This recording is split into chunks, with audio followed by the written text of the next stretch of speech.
In this video, we're talking about why lumber tariffs are a total scam and the shadowy group that has been behind the push for lumber tariffs for the past 35 years.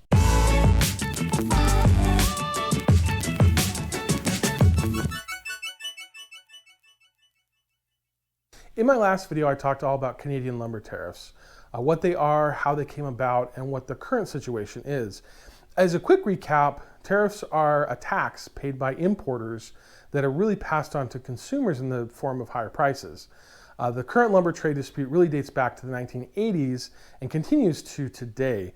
The latest development is an announcement from the Commerce Department under President Joe Biden that stated that they would likely double lumber tariffs from 9% to 18% after a short review period.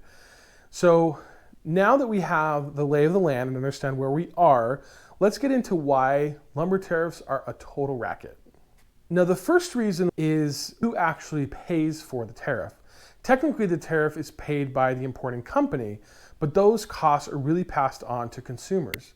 The argument from U.S. lumber producers is that what the tariff does is level the playing field because of what they see as unfair subsidies coming from the Canadian provincial governments. But that explanation is dubious, and in practice, all it really does is raise prices for U.S. consumers. Homeowners, home builders, woodworkers, and anyone else using lumber are the ones who pay. And the only people seeing the benefit of tariffs are domestic lumber producers who can charge more for their product or gain greater market share through lower prices. The next reason has to do with the fact that the importance of Canadian lumber in the U.S. has been declining for years now. Forestry remains extremely important to the Canadian economy, given that Canada produces 12% of all of the forest products consumed in the entire world, and that the lumber industry accounts for around 7% of the entire Canadian economy. But the Canadian share of the U.S. lumber market has been dropping for years. In the 1980s, when this whole mess started, Canada's share of the U.S. lumber market was around 35%. Today, that number has dropped to around 25%. Now, some may argue that nearly 40 years of tariffs are the reason for that, but you also can't ignore the fact that China and Japan have grown into large export markets for Canadian lumber products. Add to that the fact that Canadian forests have been severely impacted with supply issues due to forest fires and pine beetle infestations, as well as environmental regulations which limit available timberland. Additionally, U.S. domestic lumber production has greatly expanded in that same time period, especially in the southern states. The bottom line here is that Canadian lumber exports to the U.S. are just not what they were 35 years ago. The third reason that tariffs on Canadian lumber are a scam has to do with the fact that certain Canadian firms are now some of the largest domestic lumber producers in the U.S. Here's a list of the top 10 lumber producing firms, and as you can see here, West Fraser, Interfor, and Canfor are all Canadian companies. These companies started buying up lumber mills and timberlands in the U.S. to escape the threat of tariffs and have grown to become some of the largest lumber producers in the U.S. Ironically, tariffs on Canadian lumber could even benefit these Canadian companies. The fourth reason that lumber tariffs are a scam has to do with the simple fact that lumber prices are so high. Lumber companies are currently experiencing massive profits, and that really begs the question, do we really need to be protecting these companies? I understand that lumber is a cyclical business and there are times when demand and profits are low, but I have a hard time feeling empathy for an industry that is making money hand over fist at the expense of everyone else. The fifth reason that lumber tariffs are a total scam has to do with some of the details of the agreements and disputes themselves. Since the 1980s, there have been a number of trade treaties passed, including the U.S.-Canada Free Trade Agreement, or the FTA. That was passed in 1988.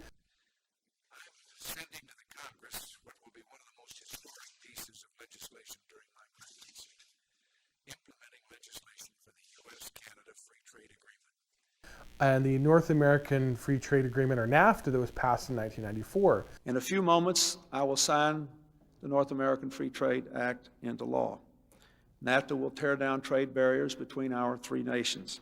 These trade agreements had provisions where claims of unfair trade practices could be investigated and binding judgments could be made that both parties had to comply with. Sometimes these panels determined that U.S. lumber producers had not been harmed enough to justify the tariffs that were being charged. In one case in 1994, the U.S. was forced to return $800 million worth of tariff money back to the Canadian lumber companies. A new agreement was then reached in 96, But when it expired in 2001, the US levied high tariffs again. And in 2002, the World Trade Organization ruled that the tariffs were again unjustified. In that case, the US was forced to return back to Canadian lumber companies $4 billion of the $5 billion in tariffs they had collected during that time. All of this seems crazy, right? It can't be just me. I mean, the US claims unfair trade practices and then slaps on tariffs, which are paid by consumers, and then some arbitrator steps in and forces the US to pay back those tariffs to the Canadian lumber companies that they collected them from in the first place. What's the point? US consumers are the ones getting the shaft, and the Canadian companies are essentially made whole for the most part, aside from the payment maybe of legal fees and the stress of it all. All the while, the US lumber companies can charge higher prices for their lumber and have the US Commerce Department fight their battles for them. So in the end, who is really responsible, or who's really behind all of this tariff madness? I mean, it's been going on for the past 35 years. And the answer to that question is an organization called the US Lumber Coalition. According to their website, the US Lumber Coalition is an alliance of large and small softwood lumber producers from around the country, joined by their employees and woodland owners, working to address Canada's unfair lumber trade practices. The US Lumber Trade Coalition is the driving force for lobbying the US Commerce Department to implement tariffs against Canadian softwood lumber. They claim to represent the American lumber community, but they keep their list of members private, and so we have really no idea who's part of that organization. There was a slip up a few years back when a few journalists were sent a partial list of members. In addition to the types of companies you would expect to see on that list, there were also a few others that were unusual, like Wall Street merger and acquisition firms, which seems odd to me that they would be part of the US Lumber Coalition. I'm sure that there's more to this organization than really meets the eye. So in the end, do lumber tariffs make sense? No. Should we increase tariffs on Canadian lumber? No. Is there any reason for us to protect an industry that's made billions in revenues over the past year? Absolutely not. Tariffs on Canadian lumber may have served a purpose at one point in the past, but they no longer make any sense and should be done away with. Now, I hope you enjoyed this video. If you did, hit that like button and be sure to subscribe to my channel. Be sure to check out my other videos as well. And as always, let me know your thoughts on what I've talked about.